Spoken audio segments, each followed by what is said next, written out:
हरे कृष्णा, राधे राधे। मेरे YouTube channel जय अमृत कथा में आप सभी का स्वागत है। ओम नमः शिवाय। आज हम भगवान शिव और माता पार्वती को समर्पित शुक्रवार प्रदोष व्रत कथा का पुण्य श्रवण करने जा रहे हैं। शास्त्रों के अनुसार शुक्रवार को आने वाला प्रदोष व्रत विशेष फलदायी माना गया है। इस दिन श्रद्धा और विश्वास के साथ व्रत रखने से वैवाहिक सुख, प्रेम, सौभाग्य, धन और शांति की प्राप्ति होती है। संध्या के समय प्रदोष काल में भगवान भोलेनाथ की पूजा करने से जीवन के सभी कष्ट, मन की उलझनें और दाम्पत्य जीवन की बाधाएं दूर होती है। आइए मन को शुद्ध कर शिव नाम का स्मरण करते हुए शुक्रवार प्रदोष व्रत की पावन कथा आरंभ करें। आज शुक्र प्रदोष व्रत है और इस व्रत में भगवान शिव और माता पार्वती के साथ ही उनके पूरे परिवार की पूजा करने से आपका व्रत सफल होता है। यह व्रत संतान प्राप्ति के लिए बहुत उपयोगी माना जाता है। प्रदोष व्रत शुक्रवार को पड़ता है तो यह शुक्र प्रदोष कहलाता है। शुक्रवार के शुभ योग में प्रदोष का व्रत करने से आपको भगवान शिव के साथ माँ लक्ष्मी भी प्रसन्न होती है। आइए जानते हैं शुक्र प्रदोष की कथा, जिसको पढ़ने से आपको व्रत का संपूर्ण फल प्राप्त होगा।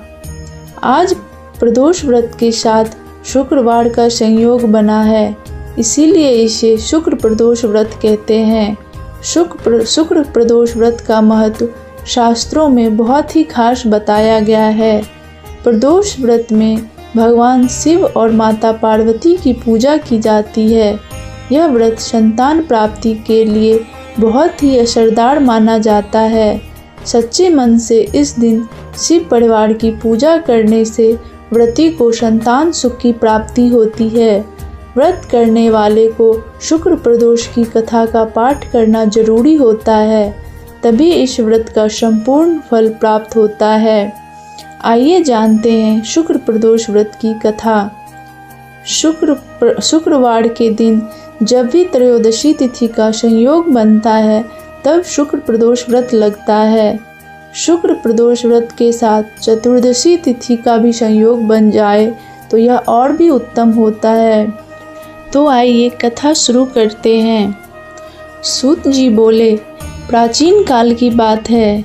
एक नगर में 3 मित्र रहते थे। तीनों में ही घनिष्ठ मित्रता थी। उसमें एक राजा का बेटा, दूसरा ब्राह्मण पुत्र, तीसरा सेठ पुत्र था। राजकुमार व ब्राह्मण पुत्र का विवाह हो चुका था। सेठ पुत्र का विवाह के बाद गौना नहीं हुआ था। एक दिन तीनों मित्र आपस में स्त्रियों की चर्चा कर रहे थे। ब्राह्मण पुत्र ने नारियों की प्रशंसा करते हुए कहा, नारीहीन घर भूतों का डेरा होता है। सेठ पुत्र ने यह वचन सुनकर अपनी पत्नी लाने का तुरंत निश्चय किया।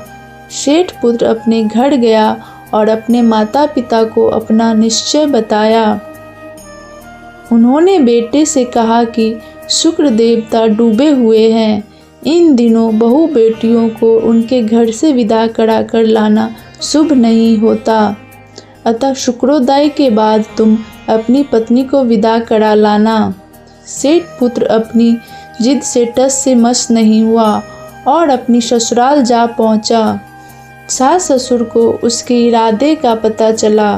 उन्होंने उसको समझाने की कोशिश की, किंतु वह नहीं माना। अंततः उन्हें विवश हो अपनी कन्या को विदा करना पड़ा। ससुराल से विदा होकर पति पत्नी नगर से बाहर निकले ही थे कि उनकी बैलगाड़ी का पहिया टूट गया और एक बैल की टांग टूट गई। पत्नी को भी काफ़ी चोट आई। सेठ पुत्र ने आगे चलने का प्रयत्न जारी रखा। तभी डाकुओं से भेंट हो गई और वे धन्य धान लूट कर ले गए। सेठ का पुत्र पत्नी सहित रोता पीटता अपने घर पहुंचा। जाते ही उसे सांप ने डस लिया। उसके पिता ने वैद्यों को बुलाया। उन्होंने देखने के बाद घोषणा की कि आपका पुत्र 3 दिन में मर जाएगा। उसी समय इस घटना का पता ब्राह्मण पुत्र को लगा उसने सेठ से कहा कि आप आने लड़के को पत्नी सहित बहू के घर वापस भेज दो।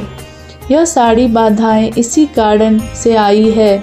आपका पुत्र शुक्राष्ट में पत्नी को विदा कर लाया है। यदि यह वहां पहुंच जाएगा तो बच जाएगा। सेठ को ब्राह्मण पुत्र की बात जच गई और अपनी पुत्र वधू और पुत्र को वापस लौटा दिया। वहां पहुंचते ही सेठ पुत्र की हालत ठीक होनी आरंभ हो गई। तत्पश्चात उन्होंने शेष जीवन साथ में सुखपूर्वक बिताया और मृत्यु के बाद स्वर्ग लोक को गए। इस प्रकार शुक्रवार प्रदोष व्रत कथा का श्रवण करने और श्रद्धा से व्रत रखने वाले भक्तों पर भगवान शिव और माता पार्वती सदैव कृपा बनाए रखते हैं। उनके जीवन में प्रेम, सौहार्द, सुख, समृद्धि और शांति का वास होता है।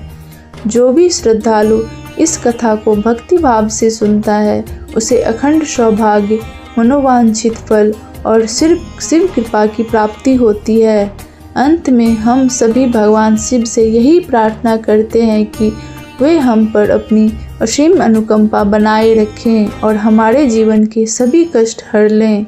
ओम नमः शिवाय। यदि आपको यह कथा पसंद आई हो तो वीडियो को लाइक करें, शेयर करें और जया अमृत कथा चैनल को सब्सक्राइब करना ना भूलें। आप सभी के जीवन में भगवान शिव की कृपा सदैव बनी रहे। धन्यवाद।